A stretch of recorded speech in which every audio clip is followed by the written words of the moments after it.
Welcome top news today. Image copyright Reuters. A Church of England bishop has criticized American religious leaders who support Donald Trump, saying they cannot justify the Christian faith. In a Guardian interview, Paul Bayes, the Bishop of Liverpool, said some evangelical leaders were uncritically accepting of things said by the US president and his allies. He said it amounted to collusion with a system that builds walls, not bridges. Mr. Trump has previously said he is proud to be Christian. Mr. Bayes told the newspaper some of the things that have been said by religious leaders seem to collude with a system that marginalizes the poor, a system which builds walls instead of bridges, a system which says people on the margins of society should be excluded, a system which says we're not welcoming people anymore into our country.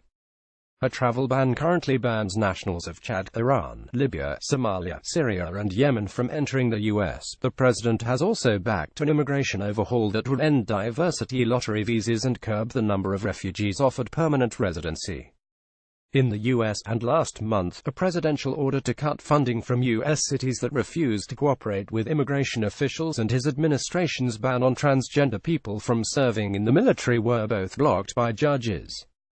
Archbishop Sermon M.R. Bayes, who became the 8th Bishop of Liverpool in 2014, said people were free to support right-wing populism, but questioned how that would relate to the Christian faith.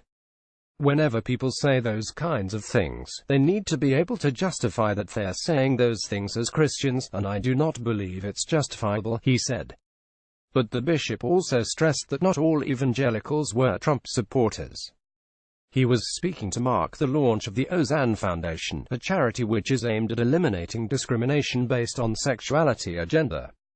His comments follow the Archbishop of Canterbury's Christmas sermon, in which the Most Rev. Justin Welby criticized populist leaders but did not specifically name Mr. Trump. And last year, the Pope questioned Mr. Trump's Christianity over his call to build a border wall with Mexico. Pope Francis said a person who thinks only about building walls, and not of building bridges, is not Christian. In response, Mr. Trump, who has since met the Pope, said for a religious leader to question a person's faith is disgraceful. "I'm proud to be a Christian.